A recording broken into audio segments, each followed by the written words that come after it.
Assalamualaikum warahmatullahi wabarakatuh. Selamat berjumpa kembali dengan channel Atika BWI yang berada di kawasan selatan terdekatnya Pulau Merah Banyuwangi.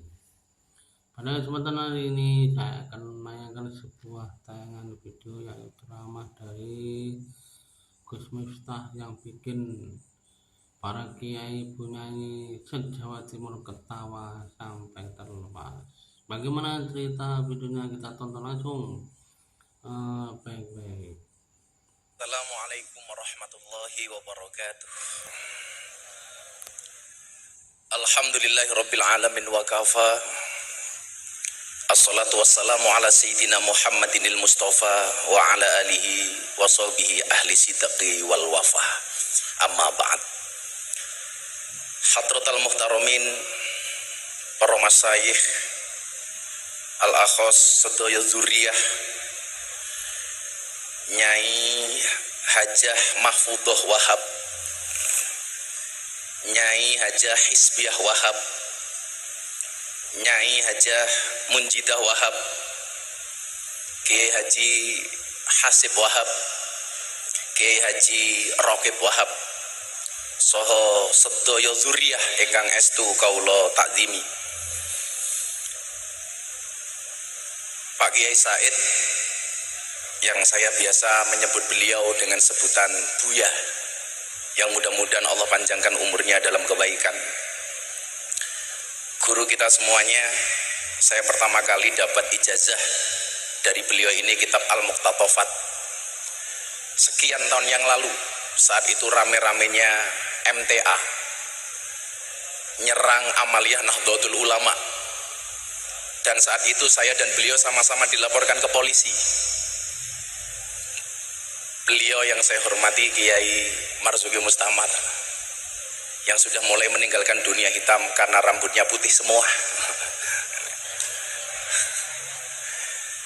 Pak Kiai Mustafa Akil, dan yang saya hormati Ibu Khofifah. Saya akhirnya punya alasan ketika dulu orang bilang, anakmu masuk pondok mau jadi apa? Kamu anaknya dimasukkan ke pesantren, besok mau makan apa? Hari ini terjawab, santri bisa menjadi apapun. Santri bisa menjadi presiden, contohnya Gus Dur. Santri bisa menjadi wakil presiden, Kiai Ma'ruf Amin. Santri bisa menjadi gubernur, Ibu Khofifah. Santri bisa menjadi bupati, Ibu Munjidah. Dan santri bisa menjadi kiai viral. Ya.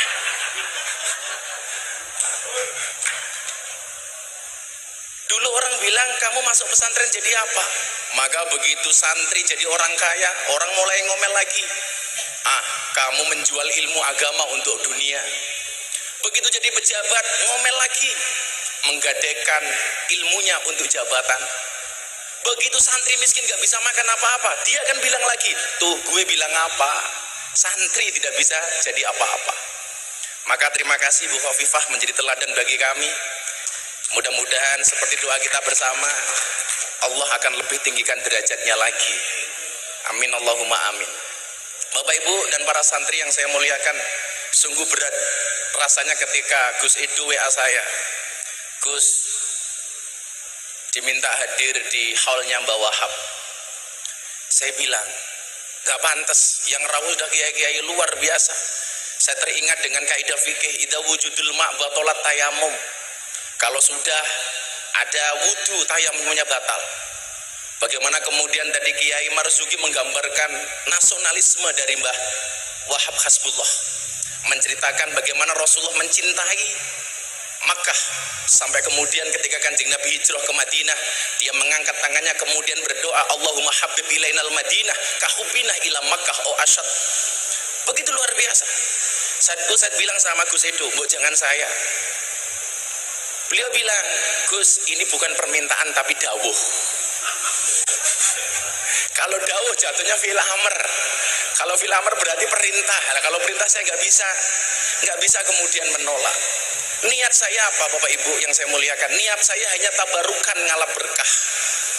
Saya ingat betul saya tersinggung dengan sangat keras ketika ada Ustadz Wahabi mengatakan ngalap berkah kepada kiai itu tidak ada dasarnya. Saat itu yang menjadikan saya tersinggung apa?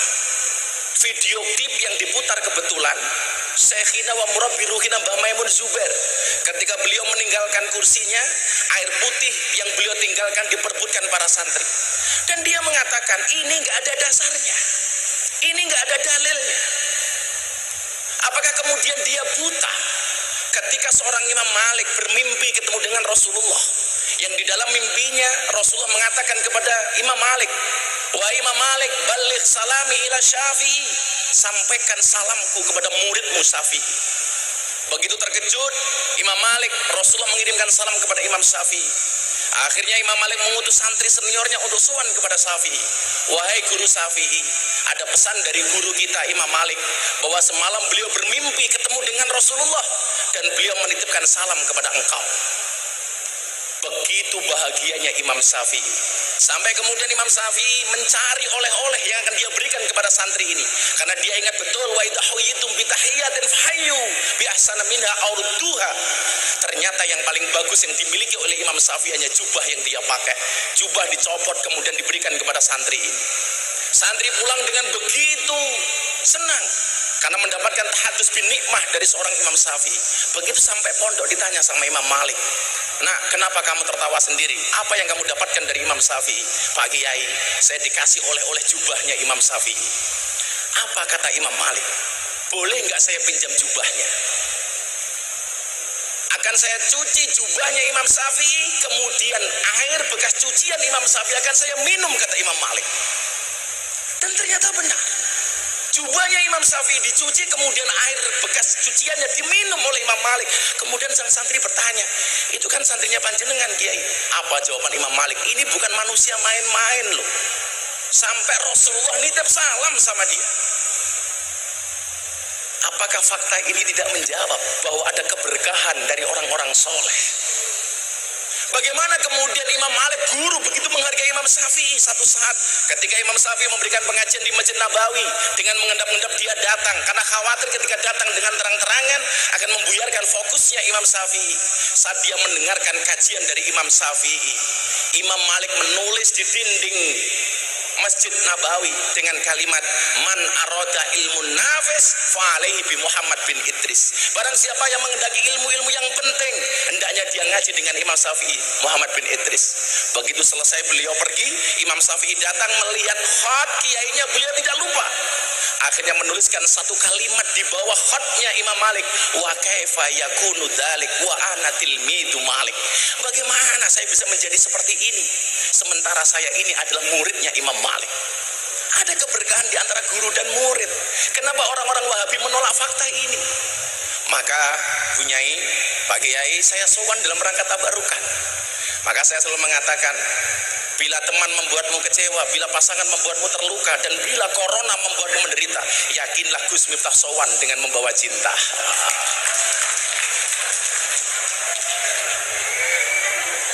Cinta saya kepada santri tambak beras seperti air kencing di dalam kolam renang. Maksudnya apa? Wujudnya tidak nampak, tapi hangatnya bisa dirasakan.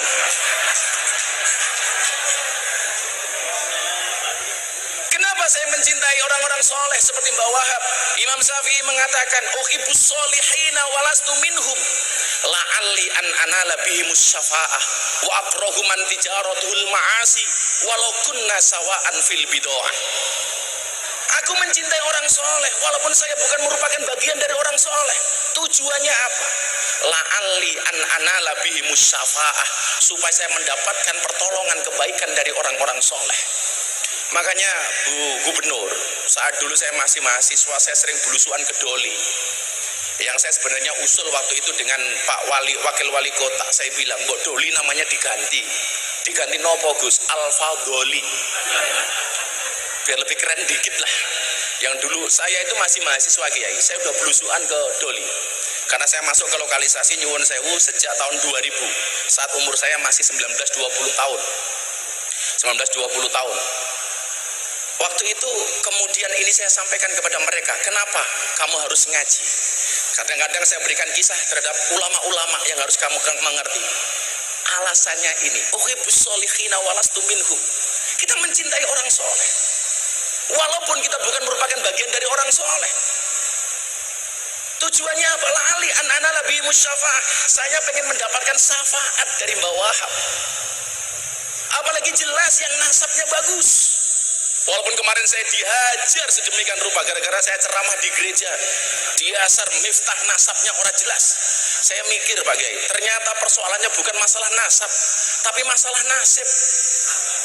Karena nasab tidak berbanding lurus dengan nasib, apalagi dengan nisab. Persoalannya bukan di masalah pendapat, tapi masalah pendapatan. Jadi aja, saya dari dulu bilang, arifu angsabakum tasilu arhamakum. Pentingnya nasab hanya itu. Karena menurut saya lucu ketika kita menggambarkan mbah-mbah kita luar biasa, sementara kita hari ini bukan siapa-siapa. Harusnya malu. Ketika kita membaca manakib mbah-mbah kita yang begitu luar biasa, sementara posisi kita hari ini tidak bisa apa-apa. Makanya kemudian Imam Al-Ghazali mengatakan, sarafun nasab min salasi jihadin. Kedudukan nasab itu minimal ada 3 sisi menurut Imam Ghazali. Idaha yang pertama, al-intiha ila sajarati Rasulullah sallallahu alaihi wasallam fala yu'adilahu syai'un. Yang pertama adalah nasab yang langsung terhubung dengan Rasulullah. Ini enggak ada lawan kata Imam Ghazali. Tapi perlu diingat, kok lama-lama saya mikir begini ya, Ge. Saya diundang sama MNC Group untuk berbicara waktu itu bagaimana kita bersikap kepada para habaib. Orang mengatakan orang NU tidak menghormati habaib. Kamu salah. Orang Indonesia belum kenal habaib. Habaib datang ke Indonesia yang ngopeni itu orang NU. Orang NU. Jadi kalau you mengatakan orang NU orang NU tidak mencintai habaib dan kamu mengajarkan kiai-kiai NU untuk mencintai habaib, itu sama halnya Anda ngajari bebek berenang. Bebek berenang. Maka bagaimana Gus sifat kita kepada para habaib? Waktu itu saya bilang, saya sampaikan, tolong bedakan antara sosok dan perilakunya. Sosoknya wajib kita hormati. Ahlu Baitul Mustafa tuhuri. Mereka tuhur. Tetapi perilakunya tidak harus dihormati, tidak harus diikuti. Maka kemudian dalam kitab Ta'lim kita mengenal istilah al-hurmatu khairum minat ta'ah. Hormat itu harus lebih didahulukan dibandingkan taat. Kalau memang perilakunya tidak sesuai, kenapa harus kita ikuti? Saya dibilang katanya suul adab. Dari mana saya suul adab? Contoh begini, al-hurmatu khairum minat ta'ah. Ketika Pak Kiai Marzuki sholat subuh sama saya, Miftah kamu ngimami sholat. Saya bilang sama beliau, boten Pak Kiai. Begitu saya jawab boten, konteksnya saya tidak taat sama beliau. Tetapi ketidaktaatan saya karena hormat sama beliau. Ibu-ibu di pagi hari masak, suaminya lagi macul. Pak, sarapannya pun mateng, ayo sarapan. Suaminya bilang, pun ibu rien, jenengan rien nih. Kalau Anda memahami kalimat ini, al-hurmatu khairum minat ta'ah, harusnya apa? Boten kulon nunggu abah. Orang kok, pun bu jenengan rien. Oke, iki wong wedok ceniningan namanya. Saya itu kalau ngomong soal keluarga seneng ya. Karena besok saya tanggal 24 Juli itu ular-ular manten anaknya Pak Ketua MPR yang kebetulan saksinya Pak Jokowi. Pak Jokowi itu lucu, diundang untuk saksi nikah di pernikahan anaknya Pak Bamsud. Beliau bilang, ya sudah saya datang, tapi yang nasihat pernikahan Gus Miftah saja ya. Karena saya bilang, Bu, suami yang baik itu banyak mendengarkan pendapat dari istrinya, dan istri yang baik banyak mendapatkan pendapatan dari suaminya. Nanti santri-santri di belakang tuh seneng banget itu. Makanya santri-santri kalau seneng sama cewek, pilihannya satu di antara dua, halalkan atau tinggalkan. Oh.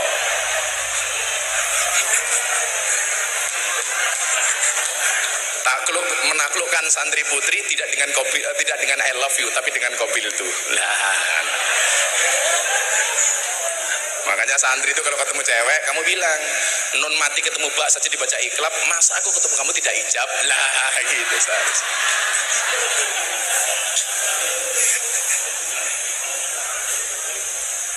Jadi perilakunya tidak harus kita ikuti.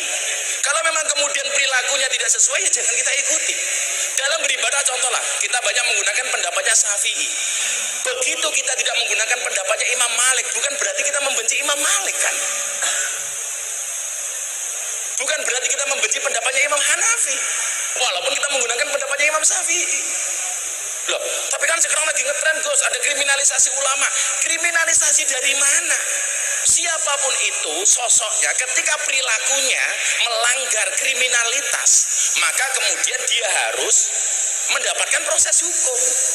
Entah itu habib, kiai, pejabat, semuanya sama. Sosoknya nggak pandang bulu. Kalau kemudian melanggar, ya harus ada proses hukum. Lah, kalau proses hukum kepada orang yang kriminal itu bukan kriminalisasi, tapi proses hukum kepada ulama yang kriminal. Kalau kata Kiai Marzuki, kriminalisasi ulama itu ngundang kiai pulang tidak diamplopi. Lah itu kriminalisasi. Kata Pak Polisi melanggar KUHP pasal 378, penipuan.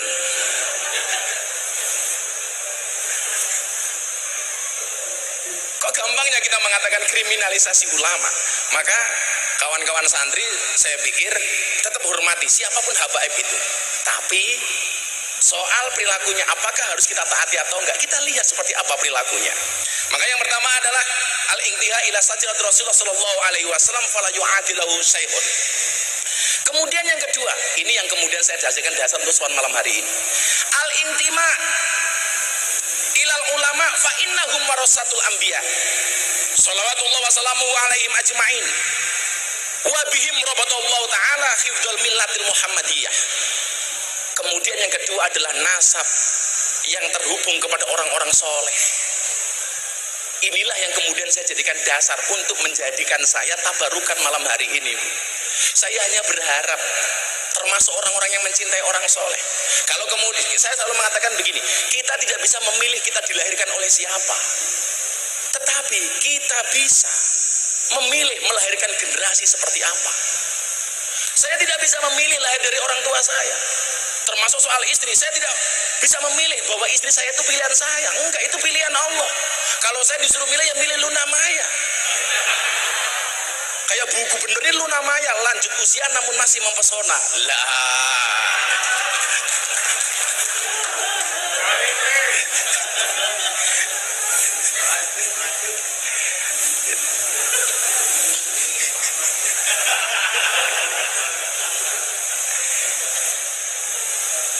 Saya itu sebenarnya dari dulu Bu Nyai, saya itu paling repot kalau ditanya soal nasab.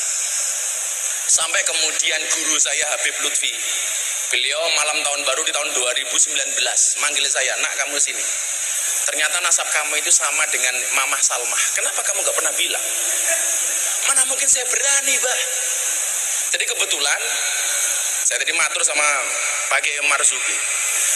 Nasab saya itu kebetulan, entah kebetulan atau karena memang seperti itu, sama dengan nasabnya Mamah Salmah. Mamah Salmah itu istrinya Habib Lutfi.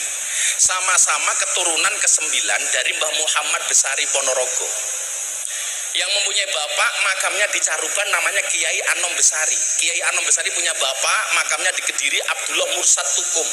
Yang punya bapak namanya Raden Demang, punya bapak namanya Pangeran Demang, punya bapak namanya Ratu Jekulo, punya bapak namanya Brawijaya Limo. Brawijaya Limo. Pripun punyai? Lah, kulo yakin kok gerombolan sing apik iki bakal ketemu melih. Mila lah wong apik nyamane nggih ketemu kali wong apik. Wong sing ora apik ketemu wong apik nggih mboten nyaman. Contoh nggih, kulo nyuwun sewu banget nih. Saya ngaji di lokalisasi di Jogja niku, Bu Gubernur. Kalau saya belum selesai ngaji, kok mereka datang, lihat saya dari jauh itu malu. Waduh, ono Gus Miftah. Orang kok bangga, Gus, aku neng kene, pasti malu. Kemarin lucu lagi saya diwawancarai sama BBC London. Coba Anda ceritakan sama saya, ada nggak sih sebenarnya manfaat yang mereka dapatkan dari pengajian itu? Oh, bagaimana nggak ada? Coba mbak-mbak silakan angkat tangan. Dia cerita, ngapunten saya mau cerita. Satu saat saya terima tamu, transaksi deal, saya masuk kamar. Begitu masuk kamar saya dengar adzan, Allahu Akbar, Allahu Akbar. Saya bilang sama tamunya, Om pending dulu ya, sedang adzan subuh. Loh kenapa harus pending? Gak enak Om, saya jamaahnya Gus Miftah. Selesai adzan, ganti tamunya bilang, Mbak, gak usah diteruskan. tak bayar, nggak usah lanjut. Kenapa? Saya juga jamaahnya Gus Miftah gitu.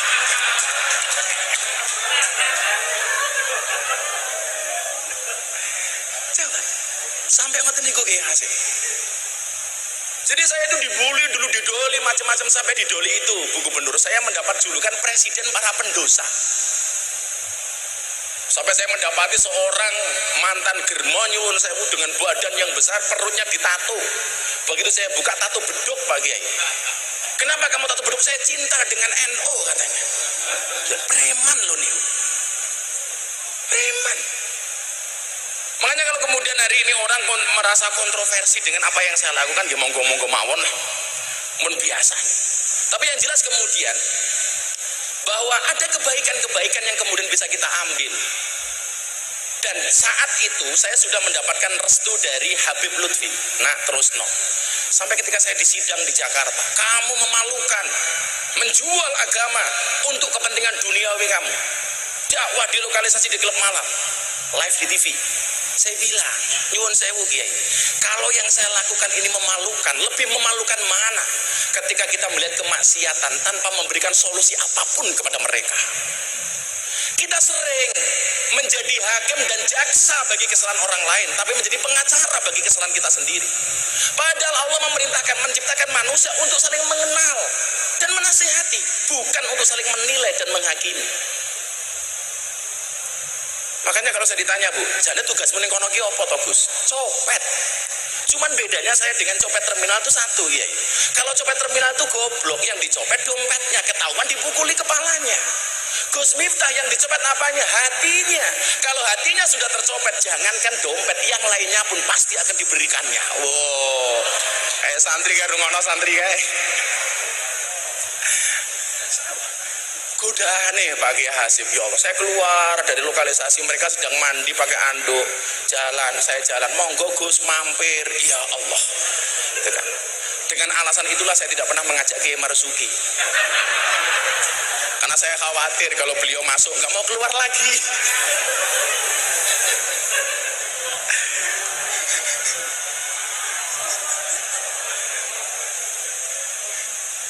Kalau kemudian orang mengatakan halah ilmu mungkin apa-apaan, iya, saya dari awal mengatakan saya bukan orang alim, tapi saya punya prinsip qalilum minal yakin khairum min katsirin minal ilmi wal amal. Saya punya yang sedikit tapi yakin, itu menurut saya lebih bagus.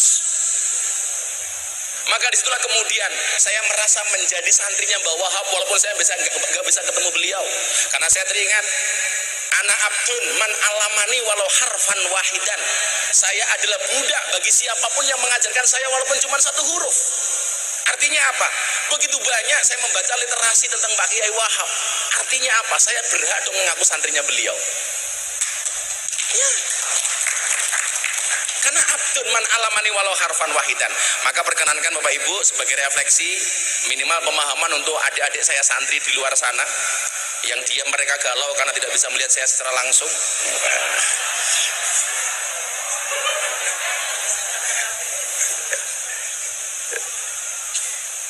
Tenang santri, kamu jangan pacaran, karena akan datang satu saat kamu akan dipertemukan dengan orang yang tepat, yang kedatangannya untuk menetap bukan karena nafsu sesaat.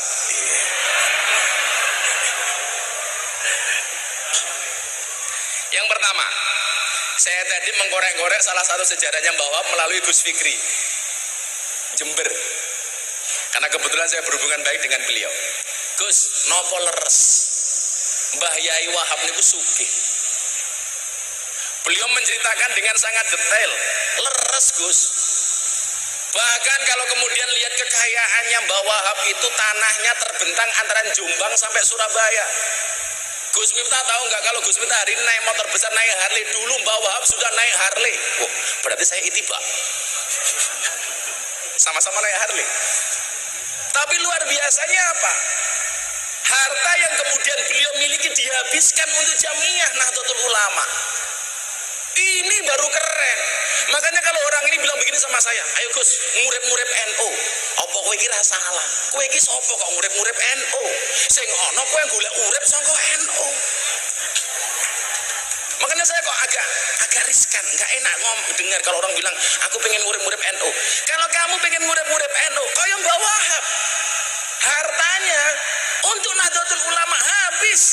Yang barangkali ahli warisnya nggak terima apapun dari bawah. Mata punya mujidah nggih. Coba.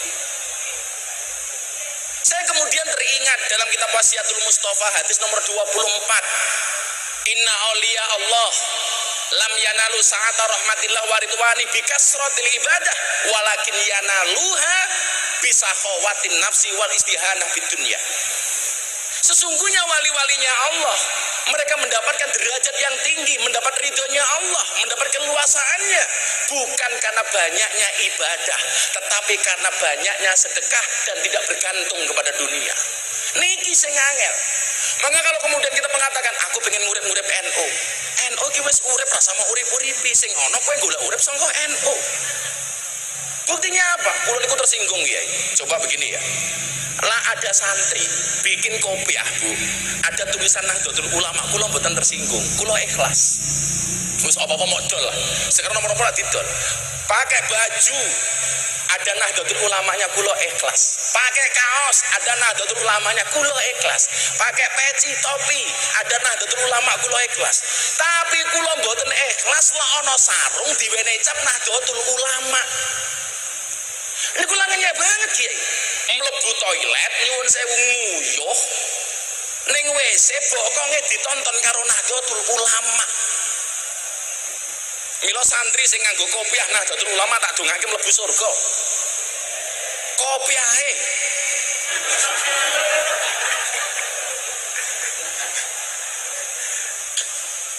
Yang bisa kita lakukan hari ini nopo? Enggak usah ngomong kamu ngurip-nguripi NU. Banyak hari ini orang yang dihidupi oleh NU. Enggak usah ngomong gede ke NU. NU sudah besar. Yang perlu kita lakukan apa? Khidmah terhadap Nahdlatul Ulama, tinggalannya Mbah Wahab. Salah satu kalau khidmah begini Kiai, kita itu nggak sadar begitu banyak yang tadi saya tempat disebut sama Pak Kiai Marzuki, begitu banyak amaliyah NU yang dicuri tapi kita nggak sadar. Padahal apa? Dalil yang sering kita pakai al-muhafadzatu al-qadimis sholih wal aqdu bil jadidil aslah. Bahkan kalau pakai Said Akil bukan lagi bil jadid, bil ajdadil aslah. Tahun 90-an Pak Kiai Said ngendikan itu. Bil ajdad yang lebih baru lagi. Contoh, kita harus mempertahankan yang qadim dan soleh, jangan sampai hilang. Ngeten Kiai, sak ngerti kula, tinggalane mbah-mbah biyen ngaji teng masjid niku namine madrasah diniyah, Madin. Hari ini masjid-masjidnya orang NU sudah kehilangan madrasah diniyah, diganti karo TPA, diganti oleh TPQ, yang itu merupakan produk dari orang-orang PKS, musuhnya Pak Kiai Marzuki. Saya NU, amalia hilang lali. Madrasah diniyah itu tinggalan mbah-mbah kita dulu itu qadim dan soleh. Kenapa hari ini hilang kita nggak tahu? Diganti dengan TPQ, diganti dengan TPA. Makanya saya sampaikan kepada semuanya, nyuwun sewu, kalau saya boleh usul, pertahankan istilah madrasah diniyah, karena itu qadim dan soleh. Nomor loro, malih nih. Enten amalan ya, nyuwun sebut bukan amalan. Buku ngaji, kitab ngaji yang kita pakai, tinggal di mbah-mbah ini apa Bu Khofifah? Turutan. Metode ngajinya namanya Al-Baghdadiyah. Hari ini hilang. Diganti oleh apa? Iqra. Produknya kawan-kawan kita Muhammadiyah, Kiai As'ad Humam. Kita nggak sadar, wong-wong NU bangga menggunakan Iqra. Kelangan turutan. Bukan salahnya Iqra, tapi bodohnya kita. Kelangan turutan, tapi nggak kroso. Saya fanatik dengan turutan. Kenapa Kiai? Karena turutan mengajarkan kepada kita untuk makhorijul huruf yang benar. Kalau kata Bu Khofifah, pitch kontrolnya yang benar. Bagaimana kita diajarkan membaca huruf hijaiyah dari alif sampai iya. Kulo setahun Kiai. Sampai mimiknya, sampai gesturnya dilihat oleh abah saya. Alif, ba, ta. Itu dulu metodenya namanya Al-Baghdadiyah. Begitu sudah bisa baru dieja. Alif fathah a, alif kasroh i, alif domah u, a i u. Ta fathah taha domahu kaf domaku tahuku. Zaman dulu ngaji belum ada listrik, adanya lampu sentir Petromak. Begitu minyaknya habis, kiainya kirim surat ke wali santri. Le suratnya kanu bapakmu. Dibuka bapaknya suratnya sini nopo. Ba fatkah ba, ya fatkah ya ro fatkah ro bayar ro. Begitu dibuka bapaknya nggak punya uang karena musim pandemi, musim paceklik, bales.